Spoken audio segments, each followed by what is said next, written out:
दोस्तों बहुत ही छोटी क्लास है, मुश्किल से 10 मिनट की होगी, लेकिन जानकारी बहुत महत्वपूर्ण है। छोटी है, देखन में छूटन लगे, घाव करे गंभीर। दोस्तों बाकी बातें बाद में करेंगे, पहले टॉपिक पर आते हैं। दोस्तों आज का टॉपिक है भाषा। शास्त्रीय भाषाएं आपको यहाँ आज देखने को मिलेंगी और ये एग्ज़ाम में बहुत ही महत्वपूर्ण है। यहाँ से कभी कभी एग्ज़ामिनर एक क्वेश्चन पूछ लेता है। तो सबसे पहले देखेंगे भाषा। तो यहाँ पे शास्त्रीय भाषाएं आज हम पढ़ेंगे।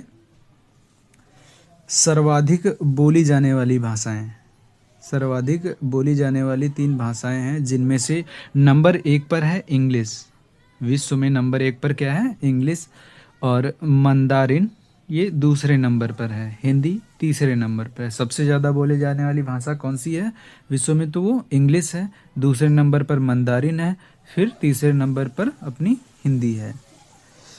कौन सी अनुसूची में? तो ये भारतीय संविधान के 8वीं अनुसूची में इन भाषाओं का उल्लेख है। और इस 8वीं अनुसूची में कितनी भाषाओं का उल्लेख है? तो 22 भाषाएं हैं। कितनी भाषाएं हैं? 22 भाषाएं हैं।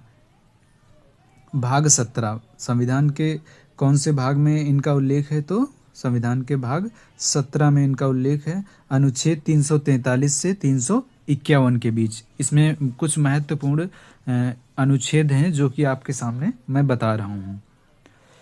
343 संघ की राजभाषा। अनुच्छेद 343 में क्या है? संघ की राजभाषा का उल्लेख है। और 344 में क्या है? राजभाषा आयोग का गठन किया गया है। राजभाषा आयोग का गठन कहाँ पे मिलता है? तो अनुच्छेद 344 में। 350 अनुच्छेद 350 ए। 350 ए में क्या है? प्राथमिक शिक्षा किसमें होगी? मातृभाषा में। प्राथमिक शिक्षा किस में होगी? मातृभाषा में। 350 अनुच्छेद 350 ए में इसका उल्लेख है। 351 हिंदी का विकास। हिंदी का विकास 351 में दिया गया है। भारतीय संविधान के 343वें अनुच्छेद में क्या है? संघ की राजभाषा। 344 में है राजभाषा आयोग। और 350 ए में है प्राथमिक शिक्षा किस में होगी?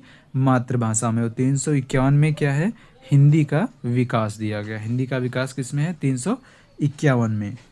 इसका आधार क्या होगा कि कोई भाषा शास्त्रीय भाषा है या नहीं है? इसका आधार क्या होगा? देखिए, मिनिस्ट्री ऑफ कल्चर तय करेगा। इसका आधार कौन तय करता है? तो मिनिस्ट्री ऑफ कल्चर तय करता है। आधार कौन कौन से होते हैं वो आगे इसमें दिए गए हैं। इसमें है कि भाषा का साहित्य मौलिक हो। कैसा हो? भाषा का साहित्य कैसा हो? मौलिक।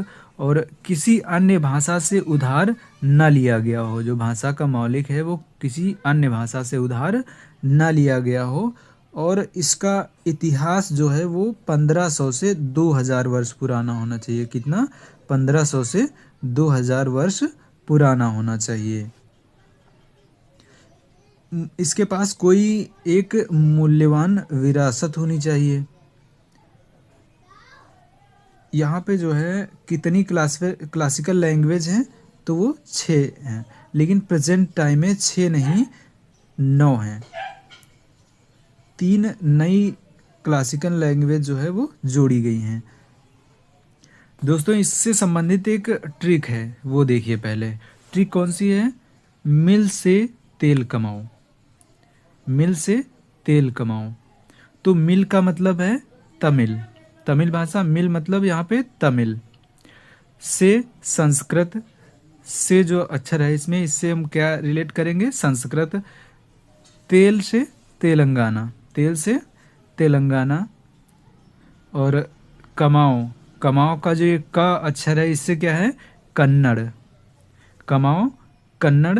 और माँ से मलयालम। इसमें कमाओ दूसरा अक्षर जो माँ है इससे क्या है? मलयालम। फिर तीसरे नंबर पे है ओ। तो ओ में क्या है? ओडिसी। ओ से ओडिसी। मिल से तेल कमाओ। और 3 प्रेजेंट टाइम में 2024 में नई भाषाएं जो है शास्त्रीय लैंग्वेज जोड़ी गई हैं। कौन कौन सी हैं? पाली, प्राकृत और फारसी। पाली, प्राकृत और फारसी 3 नई भाषाएं जोड़ी गई हैं। कब जोड़ी गई? तो ये 2024 में जोड़ी गई हैं। तमिल तमिल भाषा कब शास्त्रीय भाषा बनी? तो ये है 2004 में बनी। 2005 में संस्कृत, 2008 में तेलुगु, और कन्नड़ जो है ये भी 2008 में बनी। मलयालम 2013 में, और ओडिसी 2014 में शास्त्रीय भाषा बनी। पाली, प्राकृत, फारसी ये कब बनी? 2024 में।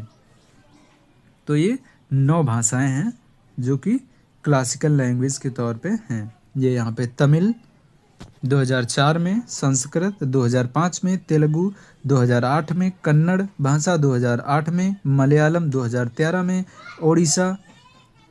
उड़िया जो उड़िया भाषा है वो कब? 2014 में, और पाली, प्राकृत, फारसी ये 2024 में जोड़ी गई। दोस्तों बस इतना ही छोटा सा टॉपिक था, इसे मैं दोबारा आपको रिवाइज करवा देता हूँ। भाषा शास्त्रीय लैंग्वेज, सर्वाधिक बोली जाने वाली 3 भाषाएं कौन कौन सी हैं? नंबर 1 पे इंग्लिश है, दूसरे नंबर पर मंदारिन है, तीसरे नंबर पर हिंदी है।